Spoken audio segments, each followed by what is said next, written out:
Je suis coordonnateur des opérations forestières au Service forestier Oise. C'est une entreprise vraiment très particulière au Québec. C'est trois groupements forestiers qui se sont mis ensemble pour créer une compagnie, pour faire des contrats en commun, pour ne pas se compétitionner et avoir une meilleure compétitivité à l'échelle régionale, mais au Québec également.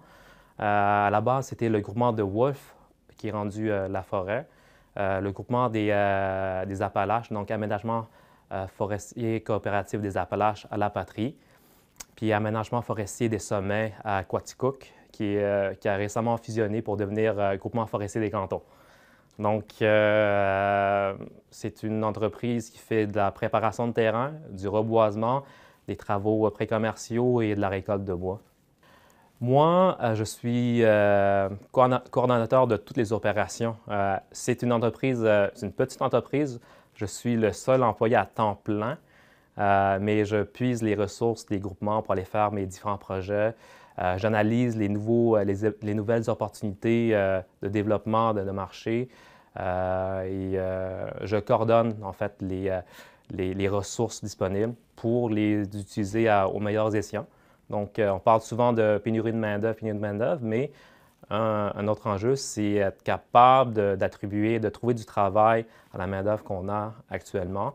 Et souvent, c'est de coordonner plus la main-d'œuvre, de l'organiser pour s'assurer parce que ça se peut qu'un groupement ait du travail dans un certain moment de l'année, un autre groupement, un autre moment de l'année. Mais si ce travailleur-là est attribué plus à un territoire qu'à un autre, il ne va pas pouvoir travailler à temps plein. Mais avec moi, je peux vraiment le coordonner sur tout le territoire puis assurer de l'emploi à l'année. Je fais beaucoup de terrain. Et d'ailleurs, il faut que je retourne sur le terrain après l'entrevue. On est en pleine saison de reboisement. Donc, moi, j'avais jamais vu ça durant mes stages, le reboisement. Donc, c'est vraiment un bel apprentissage en commençant le milieu professionnel et c'est quelque chose de très stimulant, très complexe logistiquement au niveau des opérations. Il y a beaucoup d'employés, d'acteurs différents qu'il faut coordonner, de machinerie à réserver, de déplacements à faire. C'est très complexe comme opération, puis je trouve ça vraiment intéressant, vraiment formateur. Au niveau de mon travail présentement, je suis très satisfait de ce que je fais. Lorsqu'on m'avait vendu le poste à l'entrevue versus ce que je fais présentement, c'est exactement ce à quoi je m'attendais. Donc, il n'y a pas de déception à ce niveau-là. Ça remplit amplement mes objectifs de début de carrière. Donc, vraiment peaufiner certaines compétences que je n'avais pas acquises à l'université ou durant mes stages et me permettre même de voir et de côtoyer des gens qui m'en apprennent beaucoup à chaque jour. En commençant mon travail, en sortant de l'école, je ne me suis pas senti trop dépaysé nécessairement parce que j'ai fait 3 stages en milieu de travail durant mon baccalauréat. Moi, j'avais un poste de gestionnaire beaucoup, avec une petite portion, pas une petite portion, une portion significative de terrain. Et j'étais vraiment très bien accompagné par les ressources que j'avais à ma disposition, autant les techniciens, les travailleurs sylvicoles, les ingénieurs forestiers que les directeurs généraux. Ils m'ont vraiment offert le support que j'avais besoin. Et je pense qu'en tant que nouveau professionnel, c'est crucial d'avoir ce support-là de tous les professionnels, pas seulement les ingénieurs forestiers, parce qu'en sortant de l'école, il y a beaucoup à apprendre. Donc moi, les techniciens, technologues forestiers, ils m'en ont appris beaucoup et ça a été très apprécié. J'ai été confronté à certaines difficultés en commençant ma vie professionnelle. Ce n'est pas des grosses difficultés. Donc, moi, je suis de la philosophie qu'il n'y a pas de situation idéale. Il y a seulement des situations qu'on peut travailler et améliorer. Donc, c'était plus des difficultés à ce niveau-là. Donc, au niveau de la disponibilité de la main-d'œuvre, c'est très difficile de trouver des travailleurs civicoles, de trouver des entrepreneurs. Au niveau de la communication, je trouve que, comme moi, en tant que coordonnateur des opérations forestières et en étant affilié à plus qu'un groupement, il faut que je coordonne, je communique avec plusieurs gens de plusieurs organisations. Et des fois, la façon de travailler ensemble n'est pas encore définie. Donc, c'est moi qui la définis présentement, qui la structure. Donc, dans tout début de processus comme ça, il y a des difficultés. Mais en général, je trouve qu'il n'y a pas de difficultés insurmontables.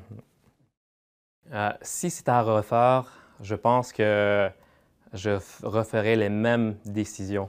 Je prendrais les mêmes décisions que j'ai prises. Et j'explique pourquoi.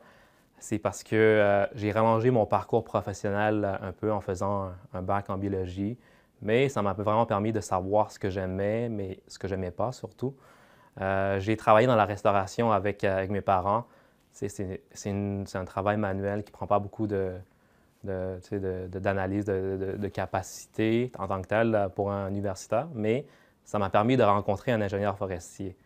Donc, si je ne faisais pas les mêmes décisions que j'ai prises, je ne serais pas là aujourd'hui. Et aussi, c'est que je n'aurais pas connu les mêmes personnes. Et j'ai rencontré tellement de personnes intéressantes, des amis, des proches amis que je vais garder pour le restant de ma vie, que je ne pourrais pas dire je ferais ça autrement.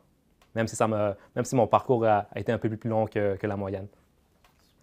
Je m'implique à l'Ordre des ingénieurs forestiers du Québec parce que je pense que c'est super important de donner de son temps, dans le sens que moi, j'ai reçu beaucoup d'aide de plusieurs personnes à travers de mon parcours universitaire, qui ont donné de leur temps, qui m'ont parlé de la profession, qui m'ont montré à faire certaines choses que je ne savais pas faire, qui m'ont orienté.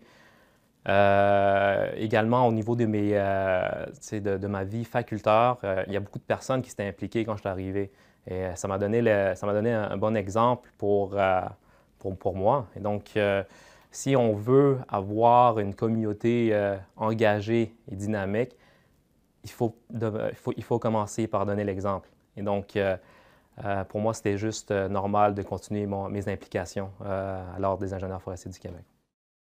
Si j'avais un conseil à donner aux étudiants qui veulent entamer des études en foresterie ou qui sont présentement en foresterie, ça serait de ne pas vous gêner de poser des questions. Toutes les questions qui vous passent par la tête, posez-les autant à vos professeurs qu'aux techniciens qui travaillent à la faculté, mais également à vos pairs qui sont dans la même année ou qui sont plus vieux que vous. On ne peut pas tout connaître, on ne connaît pas tout, surtout lorsqu'on est présentement étudiant dans un programme. Donc, ça va vraiment vous permettre de mieux comprendre vos intérêts, de mieux comprendre le monde de la foresterie. Et ça va vous aider dans le futur pour vous orienter professionnellement.